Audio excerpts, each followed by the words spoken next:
What's up, Chris? What's going on, Jay? Time to It light is this candle. it is. It's Practice Playbook Tuesday. And Jay, I'm excited to talk to you today. Um, welcome everyone to the Practice Playbook, the show where we talk to firm owners and wannabe firm owners about how to navigate their modern firms. I'm Chris. He's Jay. I did do both directions. That's wrong. He Wrong went one that anyway. way. Yeah. So he's Jay, and we're the host of your show. Last week, uh, last week we talked about how important creativity is to accounting, and how important it can be and will be going forward to embrace creativity and the ideas that underlie creativity. And today we're going to talk about something that's equally as important. Today we're going to talk about how you can stop settling and build a career around what excites you. That's like a very interesting way to say, like, we're going to talk about why niching is important, but at the same time, that's what we're doing. There are so many accountants out and about that are doing things that they just don't enjoy, and so today we're going to talk about like what it takes and how you can think about that in a different way. A lot of the information that we'll talk about today, once again, comes from an Accounting Today article. So thanks Accounting Today and AT Think. And in this case, I don't know if it's Kindle or Kindle, but Kindle King. They wrote an article recently that talked about this topic, and so we're gonna use that as a kind of a backbone for what we're going to talk about today, and then we're going to interpret that in our way. Um, so so again, I know I felt this way, and Jay, I don't know it based on the conversations we've had. I don't know if you ever felt this way as an accountant, but many accountants feel stuck in traditional roles, right? Or maybe in industries that don't really excite them. Yeah. Um, and so it's an important thing to think about the things that you enjoy, why you enjoy them, and how to create a career that you really want to have. And so that's what we're here to talk about today. Jay, do you have any introductory thoughts or anything you'd like to talk about at the top here? Yeah, well, you mentioned think of it like niching your firm, and that's what I did because Hmm. I've always had a love for e-commerce, and it, it's funny how well, I mean, I guess e-commerce runs through the entire uh, agenda for today. They run a show, and it's Yeah, just funny. sure. But I niched my firm towards e-commerce because I loved it, and we'll get into some of those stories. But yeah, I actually lost my train of thought because before you came to me, I'm like I had something teed up, and I shifted to that, and it's like, oh, what did I do that for? All right, all good. Let's go. All right. Yeah. So one of the first things that you definitely need to do when you start to think about like what it is that excites you, what gives you life, is to do exactly that, to clarify your goals, to think about truly like what is it that you enjoy, and that is why finding a niche can be so crucial. Is it's because there are certain clients, certain sets of people that that are those ones that you really associate yourself with, that you understand that business, that you have a passion for that business, because accounting is really broad, right? And it doesn't make sense to force yourself into like one size fits all, right? Like you, nobody is going to be an expert in everything. That's why there's tax law. That's why there's tax lawyers, right? That's why the CPA profession itself has different career paths. I was in assurance. Lots of CPAs and you're like traditional CPAs and tax, right? Those are very different things. And and most people are not going to be experts in both, or in everything, right? When you start to think about complex areas of accounting, like oil and gas accounting and extraction, like that stuff is complicated. Like, could you do it, Jay? I'm sure you probably could. But is it something that you enjoy and that you're passionate about? No, no. And because of that, that's not where you should niche, right? Right. And, maybe if I lived in Texas, I'd feel different about oil and gas. Maybe. When I was going through Texas doing live events with Zero. You end up Yeah, in Houston. It's like half the people in the room were in oil and gas accounting, and that's they right. loved it, and because that's what they know. And Right. going back to my earlier thoughts, I don't exactly love tax prep. I do it, Yeah. but what I Yeah. do love is talking to the clients about how to properly plan for their taxes, and that jumps across industries because it's more of a horizontal industry because Sure. you're helping, so it actually goes in many different ways to specializing, so Right. just to throw that out there. Yeah. So in the article, Kindle, they they talk about their interest in entertainment and cryptocurrency, which led to creating a firm that caters to those industries. And so that's actually if you think about how to identify the niche you want to align yourself with, that's really where to start. Identify the industries that you enjoy outside of work. And so, as you will know if you've watched this show at all, uh, Jay loves automation. Jay loves technology. And so, if there's an industry that embraces technology and automation and needs them regularly, it's e-commerce. And then, of course, like we've talked about, Jay worked in a business that was an e-commerce entity, or certainly could have been. Um, and so like that makes a lot of sense. I've told the story. I don't know if I've told it on this show, but I've told the story several times in the past myself. Like part of the reason why I enjoy e-commerce, why I enjoy retail more broadly, right, is because I worked at Lowe's and at Albertsons while I was in college. My favorite class when I went to college was operations management, and I really enjoyed that class because it was about how to manage your inventory. It was a lot focused on like order volumes, order quantities, and all of the things that go along with fulfillment. And those types of things obviously are really really important to e-commerce and the e-commerce space, right? That is a really important thing. And so that I love inventory. I love managing and working around inventory. I love valuing, costing, and understanding inventory, right? And so it is just inherently very natural that I like e-commerce. Like those two things just go together. Uh, a, and Jay, do you feel any differently about that, or is there something that you'd want to add to that? Is that a pretty comprehensive summary of how to identify what you enjoy as a place to start? No, that's pretty good. I was let's see, I was working. Where was I at that time? It was before that even. So, I had built actually, it was while I was there, I guess. So I was at a pharmaceutical manufacturer learning some Right. stuff, and I got introduced to. That's how I learned to write SQL and Hmm. build ASP pages. And I had worked with them to build a pharmacy inventory management system. And Nice. while doing that, that's when I reverse engineered the pages and built my own database basic heart system. And that was, to me, my introduction to e-commerce. And that was sometime around 1997, 98. Now, I've told this before. Again, I don't know if it was this show or the other one, but Sure. I had a shopping cart, but I didn't have the gateway at the time. And Hmm. basically, I was building it for a family member who paid me to do it, and their company bought it and put it in place. And they would take the transactions from the database, and daily they would print them out and put them in through their system. So they really didn't need it because they were billing for it manually. But Hmm. even back then, it's like e-commerce was in my blood, and I loved Right. it. And whatever I did, it was to enhance that. And Yeah. it's been the technology side of business, since the 1990s.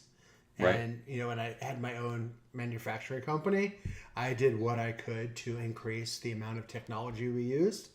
And I've told the story before. We were using desktop software to do the accounting.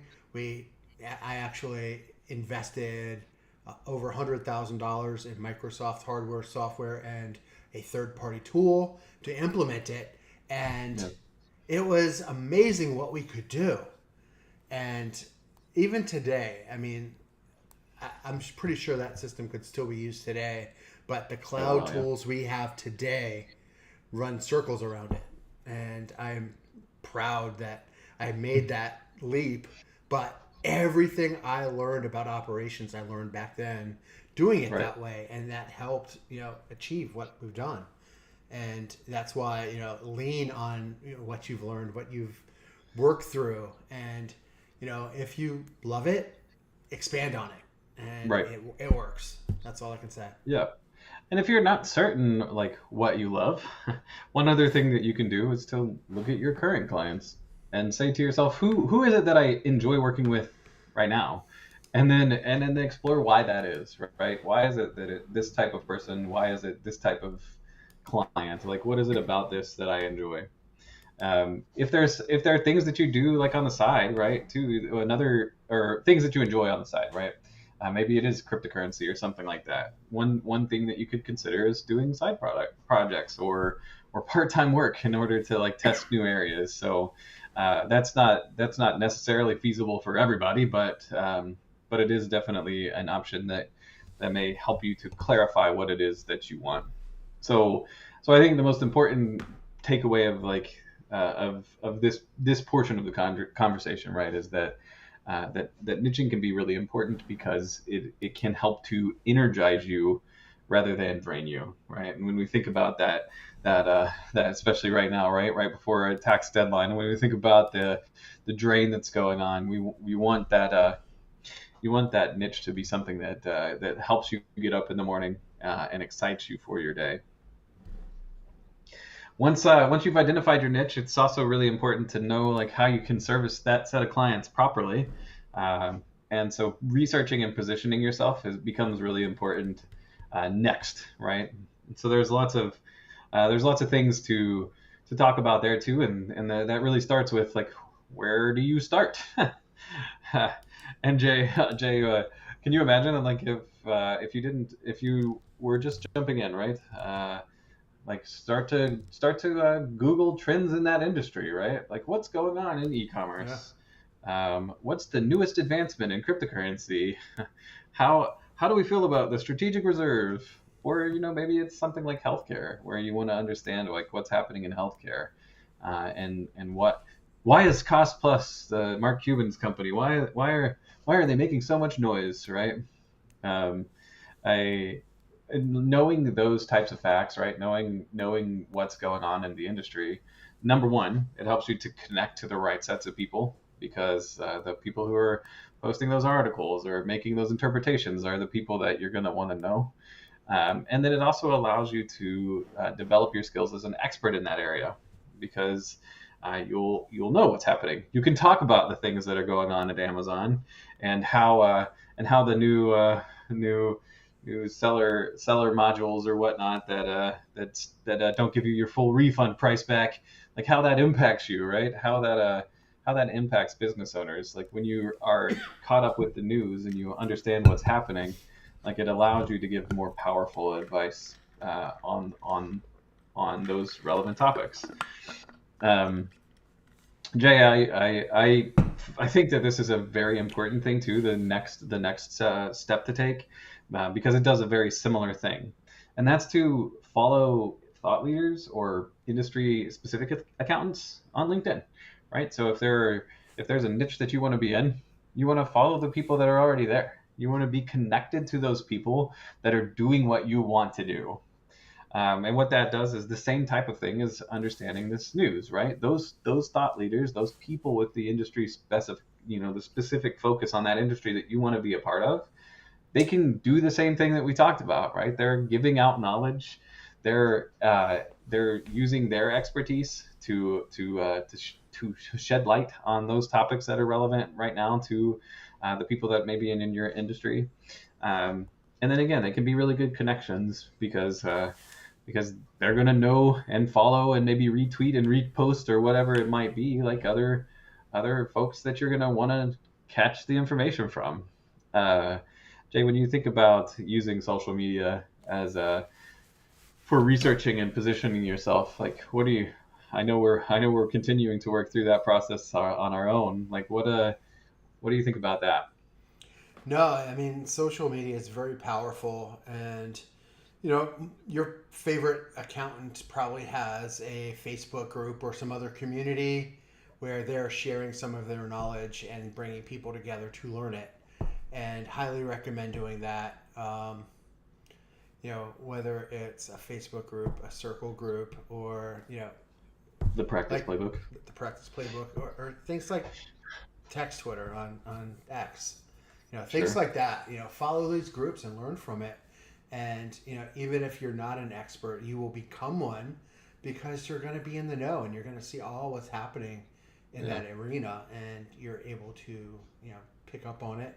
And then people are going to start following you because you're going to be posting about it. And and that's the key is if you want to be an expert, absorb as much as you can, but start talking about it. Get out there, write some blogs, create, whether you make a Medium page and put blogs out, or Sure.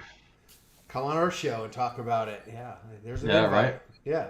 There you go. Open invite. Come talk about what it is that you love, um, and how you like to share it. Like we'd love to hear about that, and those types of things are really important ways to get involved and to grow both your skills, and also your opportunities.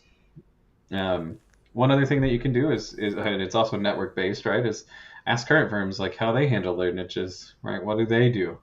Yep. How do they specialize at all, and what value have they seen from it? And you don't need to just go ask current firms to do this, right? Like there's gonna be articles that exist around this, right? Yeah, even the one that we've referenced a couple times, right? Kendall obviously did this, right? And he didn't just jump into entertainment accounting either. He researched Netflix and then ITV America. Like he looked at all these financial operations of these bigger public companies to be able to get an understanding of what their financials should look like and how those entities operate. And so you can do the same type of thing by using those resources that are out there already, because this is a conversation point that has come up several times. It's not new or unique or original today.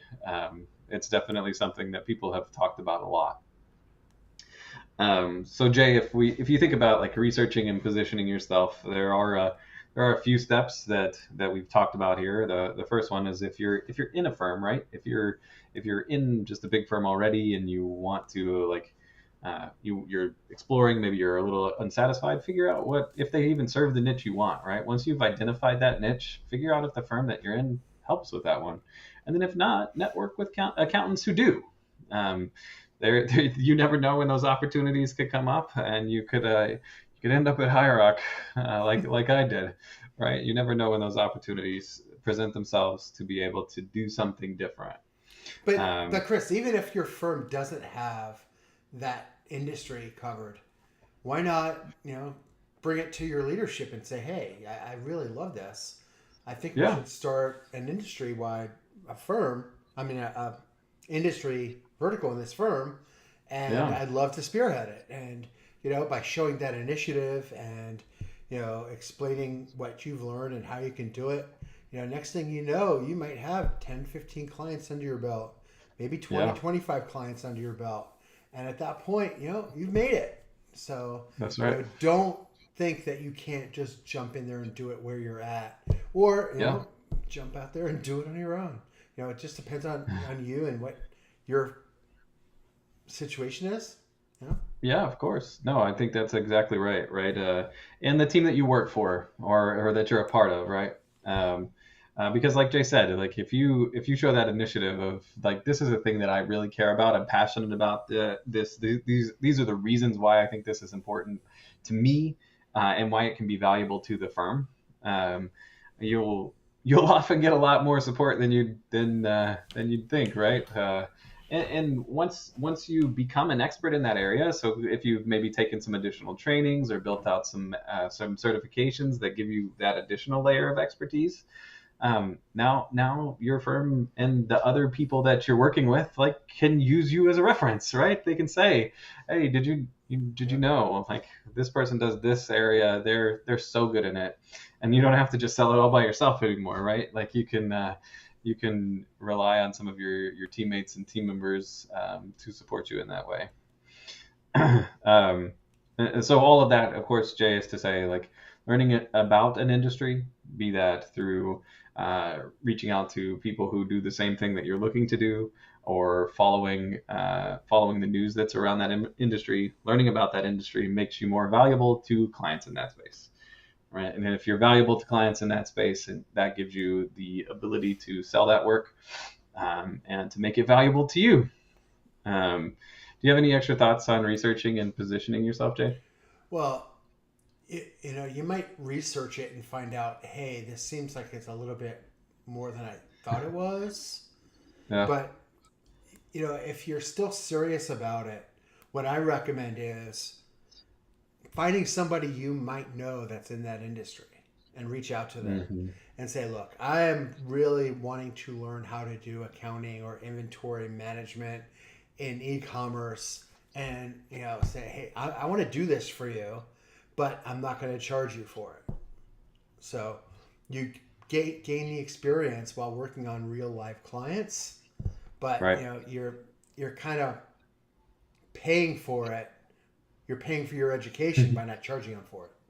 Right. So you have to get started somewhere, and even if it's something that you truly love and you've never done, jump on in. Yeah, absolutely. Just be honest about it. Let them know that you're learning it and your actual knowledge base. Because when we had, it's 5 years ago. I mean, COVID came out 5 years ago, and it had a great impact on the e-commerce world, and it also Mm-hmm. had a great impact on accountants joining the e-commerce world as well. And a Sure. lot of them had no clue about Wayfair, no clue about other sales tax issues, no Oh clue my about word. inventory accounting. And they were jumping in there, and they were charging very little too, and not knowing what they were doing. So Mm. it, if you tell your prospect, hey, I'm learning this, be open and honest. That way they know what to expect. Because, for somebody like me at the time was charging X dollars, Yeah. and people were starting out charging 25% of X, you know, it got really interesting getting clients at that point. And, 9 months, a year later, it wasn't such an issue any longer because of what was going on. But, understand what's in front of you, and really dig Yeah. in. And, once you do, you'll understand it. Or, work with somebody that understands it and figure it out and Yeah. master it. So, Right. Absolutely. Um, and so that leads in very well to the next conversation point from Kendall, and that's to prove your value and start having those strategic conversations. We already talked about taking initiative and proposing work with niche clients, either at your firm or on your own, right? Like Jay just described, maybe you could do that maybe on the side or something. That taking initiative again allows you to be able to structure yourself as a value add, because you want to do it, right? It's going to enrich you. It's going to give you joy and energy. The second thing is show leadership. We've already talked about this as well, and that's by starting to create content, be that through a blog or through posts on social media about industry specific stuff. So that I started doing that on Twitter some time ago as well. Like just of, hey, this is a really interesting article. I'm excited to read this. Here's the cool stuff I saw out of this. That it's stuff that's as simple as that, where you're what's the word we've used before, Jay? You're social proofing yourself, mm-hmm. because you're building out the portfolio of quality and value. And by and you can't do that without like doing it. So it's important to start by either creating content or just uh, making sure that people understand that you are an expert, because that gives them an opportunity to be able to see that. Um, See, I thought you were going to say you were giving out tax advice on TikTok, but no, that's not for me. Do you think I could lose my license for that? I probably could. I'm not really. I don't. I'm out. I'm out on that yeah, one. yeah. I'm out on that one. Another thing that another thing that you could do, um, is to set up meetings with firm decision makers, or even other just like other industry professionals, right? To discuss your interests, to talk through that, right? Build that mentoring relationship, get feedback and perspective from those people whose opinion you value. They're going to be able to help you to understand like some of the things that you need to be thinking about, if that's a path you want to go down, and and otherwise. And then of course, if you're building your own firm like Jay did, right? Target those niches by offering free resources. It's like Jay already talked about it. So that can be a lot of different things.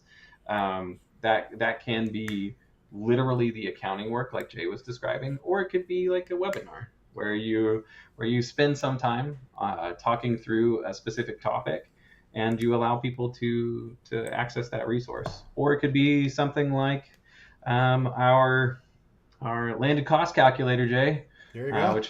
which is a free resource that allows people in the e-commerce industry to understand where they should be valuing their products and what kind of retail they should be charging, and how much they could potentially be giving up if they don't do that.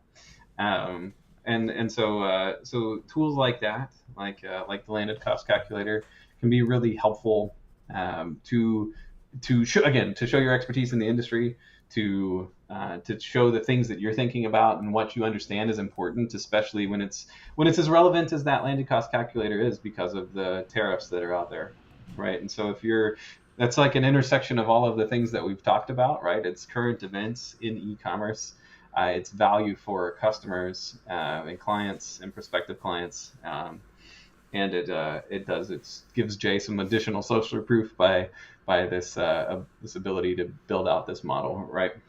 And And then I, and I don't know if you're aware, Chris, but today the tariffs on Canada for aluminum and steel, oh, they're back on they're back on, and not only that, they double, were right? doubled, Yeah, I fifty did. I percent. Yeah, Wow, I knew that they were. I knew yeah. they were. There was talk of them doubling, but I didn't realize it was already done. It Wow. was done today. Another So market free fall. yeah, yeah. So these are important things to be aware of, right? So that's a very relevant current event, to a lot of production companies, a lot of manufacturers, right? Those uh, anybody who's buying steel from Canada now, like it, and it could be still that hasn't even got here, so it could be on the way. I was reading a post about this, right? Like there are those types of things can be really far reaching, and having a much better understanding of exactly what it is that's happening, how it's working, and then how it's going to impact your clients.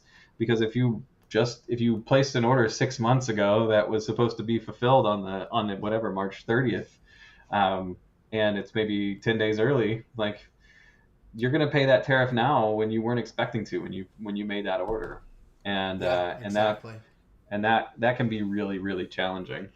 And so having that interpretation, right? Having that conversation around the around current events that are particularly relevant to your industry is a very important thing that allows you to target your niche clients, right? That's just the facts of it. Another thing that you can do is to just network where they hang out, where those target clients hang out. Go to the conferences that they'll be a part of. Go to industry events that they'll be a part of, or go to online groups. So maybe that's a social media group. Maybe that's a forum on Reddit. It could be lots of different things. But the only way to identify and be able to obtain clients is by knowing where they are and being able to communicate to them properly. So you're not gonna be like, the key takeaway here is like, you're not gonna just be given a niche. Like, people aren't just gonna come to you and be like, oh my gosh, what a great accountant in X, right? You have to build that, and you have to build that by proving your expertise, and that starts with, well, the groundwork of social proof, and then builds onto that through the actual execution of your of your overall work. Jay, did you have any other thoughts around proving your value or having those strategic conversations as a starting place that Kendall talked about? Well, the other thing that popped into my mind while you were talking about that was also connecting with the apps that are in that space. You know, Yeah, like that's a great one, Jay. when you are out at a trade show or a conference, there are dozens, hundred, vendors Yeah, out there. Connect with sure. them and find out what's going on with them and make personal connections. It's Yeah, kind of like, for us in e-commerce, we get to go to Camp A2X and we learn more and interact with our peers while we're there. yeah, So, things like that. And, because I know Amazon here in the US, I might not know Amazon over in South Africa. But sure. there are other, not South Africa, I'm thinking not Australia. South America either, Australia and New Zealand. I was thinking, yeah, I don't know, maybe, I don't know. But, they have different perspectives on the way those platforms work. And you Right. can learn from your peers that are working in other parts of the world because, each marketplace is just a little different. Even though Amazon is an overall infrastructure, there are different idiosyncrasies, and maybe what's being launched in the Pacific is launched there to test it, and then we'll end up seeing it over here in the U.S. Odds are we're testing it here in the U.S. and it's going out otherwise, you know, but we don't have any exposure to it. Is what I'm saying. So by Right. getting early exposure, it helps you out, and you're learning from others in your industry, and you're building relationships. Right. And ultimately, that is what a lot of accounting is, right? Like, accounting is relationship building, um, because people are going to want to work with somebody that they trust to give them good advice, and that is a relationship. There's no question about that. And like any relationship, right? It doesn't happen overnight. Like, you're not going to build your niche tomorrow. There's patience and persistence that's required in this process, because firms don't make changes overnight. Companies and clients don't make changes overnight. And you're not going to be an expert overnight either, because it takes time to learn all of the different parts and pieces that go along with these types of issues. Sometimes it takes getting burned, to be like, oh, yep, that's a really important thing, and I didn't realize how important it was until it happened to me. Because that social proof, it's not you're not going to be proved out immediately either, right?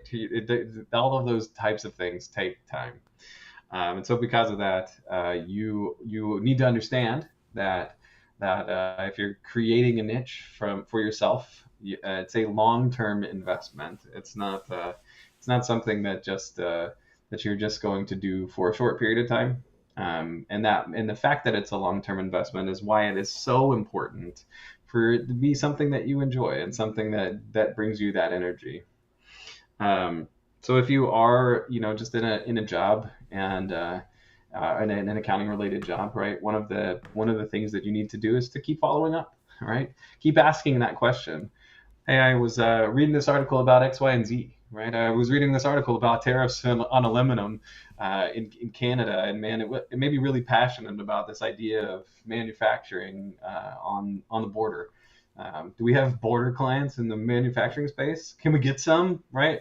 Like, that. If you're continuing to follow up with that information, it's the old squirrel approach, right? Right, Jay, where if you're what's the number of how many interactions does it take to, like, actually have much success? Is it 7? Is that the right number? It was Some 7. It's like 14 now. Oh my word. Yeah. Yeah. So So again, like these changes aren't they don't happen on the first time. They probably don't happen on the second time. Like it's going to take a lot of effort um, if you're starting from scratch, right? Yeah.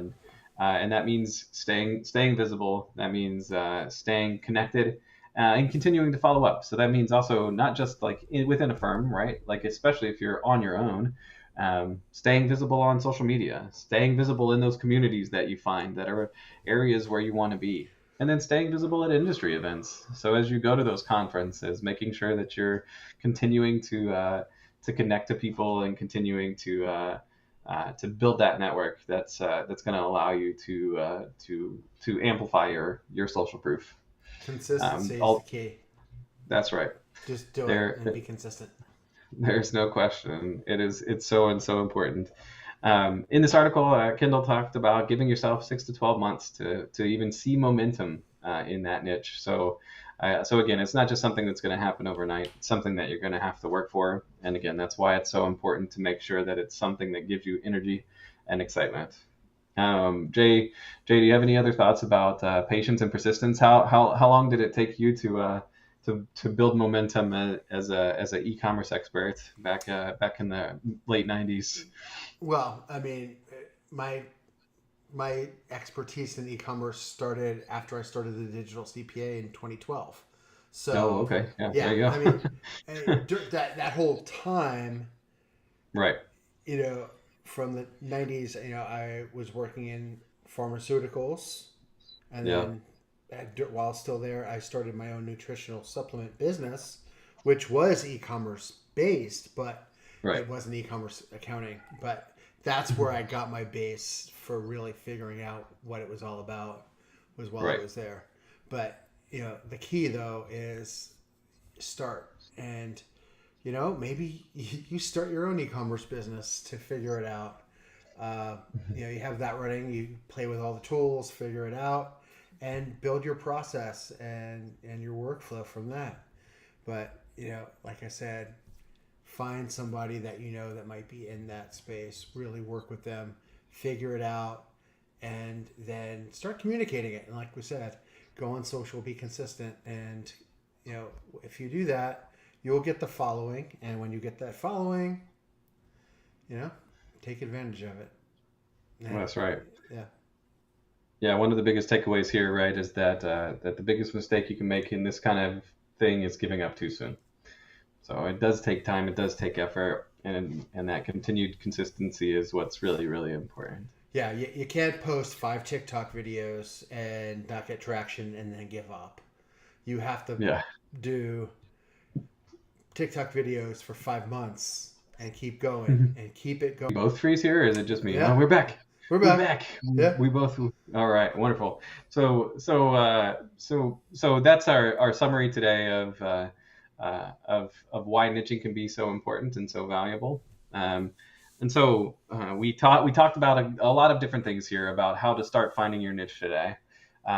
Some of those key takeaways are identifying where you want to be, right? Understand the industries that you enjoy and why you enjoy them, the people that you like to work with and why you like to work with them.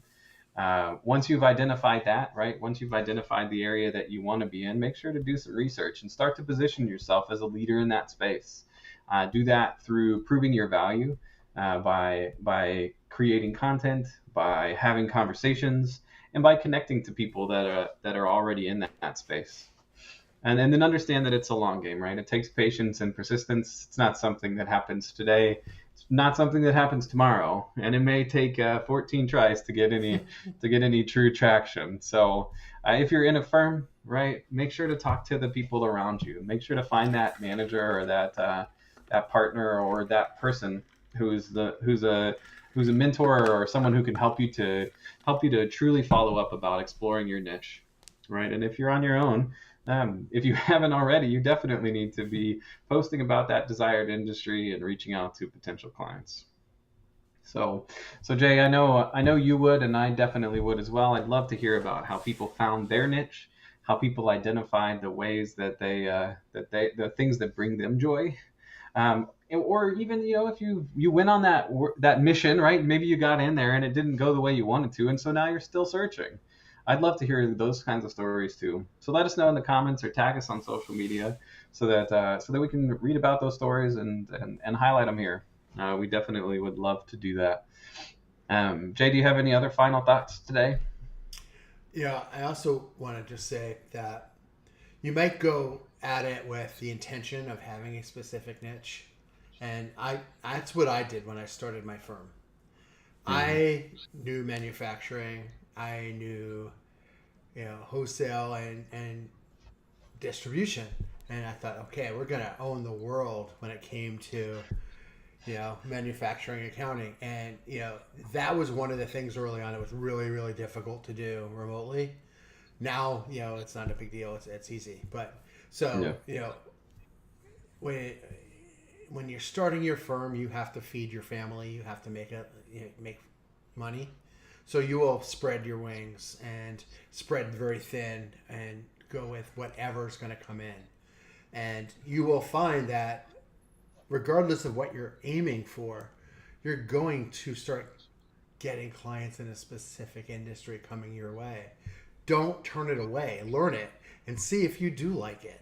If you don't, maybe you could bring somebody else in to manage that part of the business for you while you still develop on what you really love in whatever industry that is that you want to develop. So, let it just happen. And if it doesn't naturally come that way, grow whatever comes your way and then find that person, if that makes sense. Yeah. No, I think that's great advice. And probably a perfect place to leave off today, Jay. Um, so again, know that finding something that energizes and brings you enjoyment in your work can be really powerful in making sure that you're living the life that's best for you. And so that can be a thing and a reason why it's so important to niche. And then there are lots of ways to do it. So like Jay talked about, you don't have to do it tomorrow, but you want to start that exploration today. Um, so get out there and start that exploration. That's what I'd say. Jay, do we have any exciting automations this week? Yeah, kinda. Yeah, I spent a good bit of Friday working on.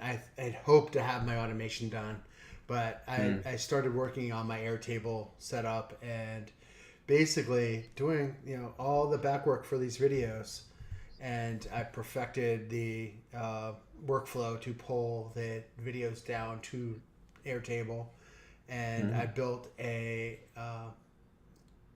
OpenAI assistant to take our agenda and do everything else. But I haven't built out the automation yet to do it automatically. Hopefully, by this time next week, I will have it done. Although we are up against the tax deadline on Monday, so it might take one more week. But yeah, I and also I did scroll a little bit because I started also looking at Opus Clip and some of the other stuff there, and I started building something there, Oh and yeah, let's go. unfortunately, there's no way that I can export those clips into anything without having to manually download them and upload them into Oh yeah. Google Drive.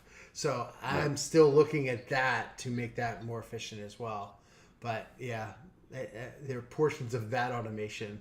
So yeah, that's the wonders of an ATD mind.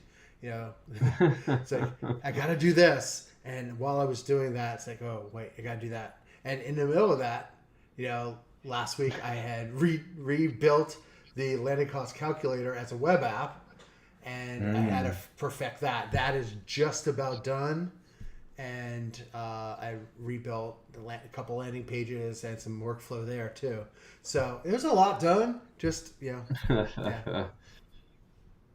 Yeah.